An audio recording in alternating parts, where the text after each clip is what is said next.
Hola, esta es la presentación de funciones y signos vitales del ser humano. Nuestro catedrático es el licenciado Eduardo José Izaguirre y ese trabajo fue realizado por Alexandra Castro, Ashley Cubas, Johan Espinosa y yo, Ada Zúñiga. Entonces, empezaré hablando sobre lo que son los signos vitales.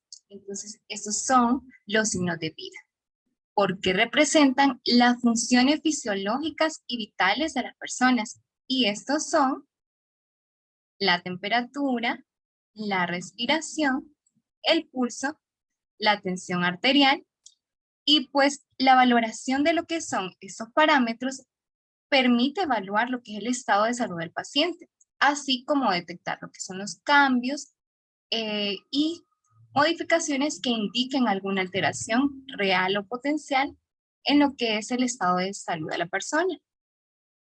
Sin embargo, cabe recordar que con el desarrollo del ciclo vital del ser humano, desde lo que es la niñez hasta la adultez, varían estos parámetros fisiológicos de los signos vitales, además de las variaciones diurnas que experimenta cada individuo durante las 24 horas del día. Entonces, hablemos un poco sobre lo que es la temperatura. La temperatura corporal, pues, está representada por lo que es el equilibrio que se mantiene en el organismo entre el calor producido, que es denominado termogénesis, y el calor perdido, denominado termólisis. Este principio científico de la temperatura está dado por lo que es el equilibrio entre el calor producido por el metabolismo celular, por el metabolismo derivado de la actividad muscular, por los alimentos y el oxígeno que actúa como fuente energética. Y la pérdida de calor se produce mayormente a través de lo que es la piel, aproximadamente entre un 80%. También en los pulmones y excretas corporales. Entonces, aquí vemos que la regulación y el control de la temperatura corporal se sitúa en lo que es el hipotálamo, que es el centro termorregulador de la temperatura, mediante lo que son receptores sensoriales, termorreceptores del hipotálamo periféricos y centrales que actúan y responden a estos factores externos, ya sea de frío o de calor, como así también en respuesta y defensa de las alteraciones producidas por el propio metabolismo. Ahora voy a hablarles sobre lo que son mecanismos que actúan en la producción y pérdida de calor. Entonces, los factores que actúan en la producción y está representado por el color verde. Tenemos la tasa metabólica y la tasa metabólica pues es la producción de la energía utilizada por lo que es el cuerpo durante lo que es la vigilia y el descanso absoluto. La tasa metabólica varía con el sexo y la edad. También tenemos lo que es la actividad muscular. El ejercicio muscular aumenta obviamente la producción de calor. También tenemos hormonas, lo que son la adrenalina, noradrenalina. Estas hormonas estimulan la actividad simpática y esta estimulación aumenta de inmediato lo que es la velocidad del metabolismo celular de distintos tejidos orgánicos. Por eso aumenta la temperatura. También tenemos lo que es la fiebre. La presencia de fiebre actúa produciendo lo que es mayor calor, ¿verdad? Al elevar la velocidad del metabolismo celular. Ahora hablemos sobre los factores que actúan en la pérdida de calor, que está representado por el color azul. Tenemos la radiación, que es la transferencia de calor desde objetos de mayor calor a los de menor calor.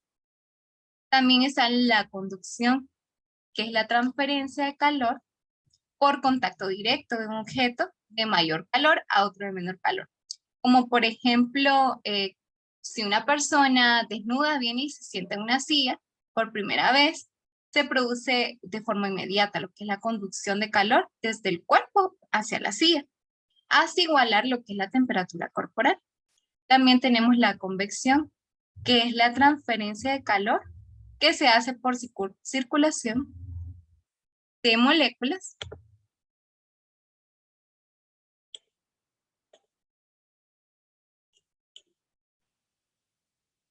calentadas en un líquido o gas, pues las corrientes de aire alrededor del cuerpo arrastran lo que es el calor que ha sido conducido de la superficie del cuerpo al aire. Y por último tenemos lo que es la evaporización, que es un mecanismo por el cual se evapora el agua de la superficie corporal, produciéndose así la pérdida de calor, como por ejemplo la evaporación que sucede al sudar o al jadear. Aquí tenemos los tipos de temperatura corporal. Normalmente en el organismo podemos valorar dos clases o tipos de temperatura corporal. Y está lo que es la temperatura superficial o externa, que es la temperatura de la piel, de los tejidos subcutáneos, de la grasa. Esta temperatura se eleva y disminuye en respuesta al medio ambiente.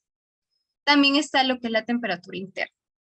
Y esta es la temperatura que tienen los tejidos profundos del cuerpo, como lo que es el cerebro, grandes vasos sanguíneos, vísceras, músculos profundos, por ejemplo, y relativamente se mantiene constante.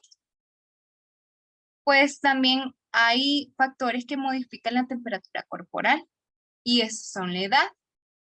La edad, pues los niños son más sensibles a los cambios extremos de temperatura, al igual que los adultos mayores, quienes por lo general mantienen una temperatura de 36 grados centígrados, que más adelante vamos a hablar de cuáles son los parámetros normales. Están las variaciones diurnas. Pues aquí varía hasta 2 grados centígrados entre las primeras horas del día y la tarde. También está el ejercicio. El trabajo pesado, como lo que es el ejercicio extenuante, aumenta la velocidad muscular y obviamente aumenta la temperatura corporal. El sedentarismo aquí disminuye la temperatura corporal por lo que es la disminución, ¿verdad?, del metabolismo celular. Las hormonas, la actividad endocrina activa la secreción de tiroxina, de noradrenalina y adrenalina, lo que lleva a un aumento de temperatura.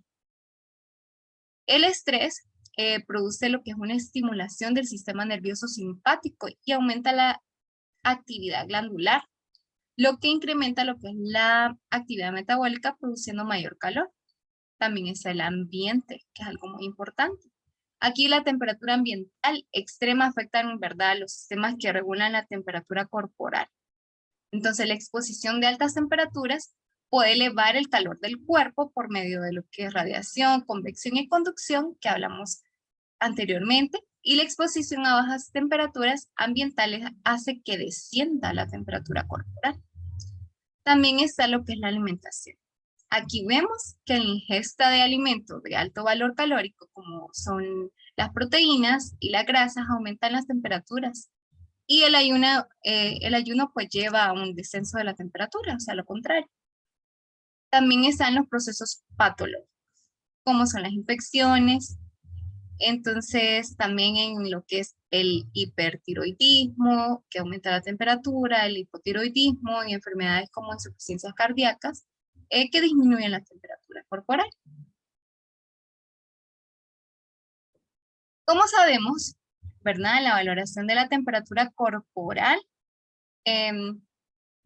Se puede realizar con lo que son termómetros, y estos están representados pues aquí, que tenemos en diferentes presentaciones, y y uno los mide en grados centígrados. Ahora hablaremos de los sitios donde se puede valorar la temperatura. Pues está la temperatura externa, que es la temperatura, lo podemos ver en los sitios como lo que es la axila, la ingle, temperatura popitlea, que es atrás de lo que es la rodilla, ¿verdad? Y la temperatura interna, que esa temperatura se puede valorar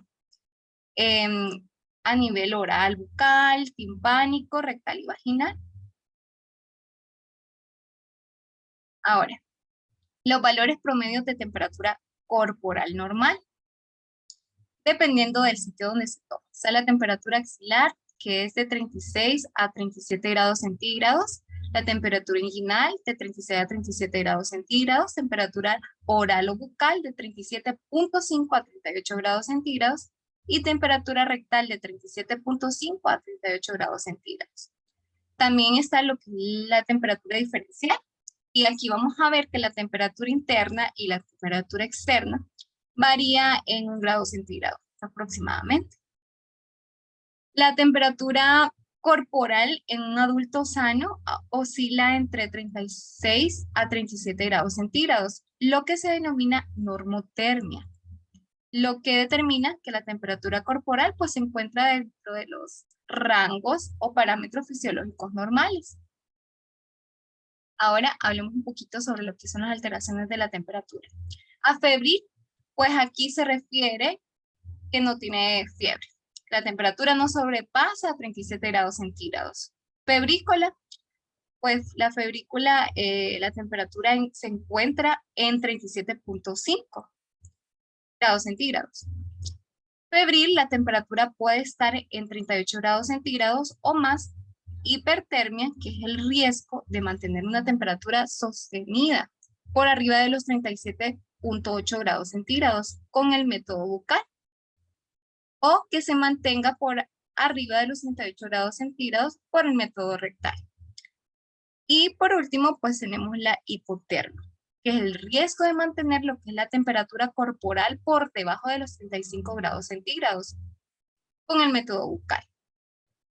Y pues esto es todo por mi participación. Ahora continúa el siguiente expositor. Muchas gracias.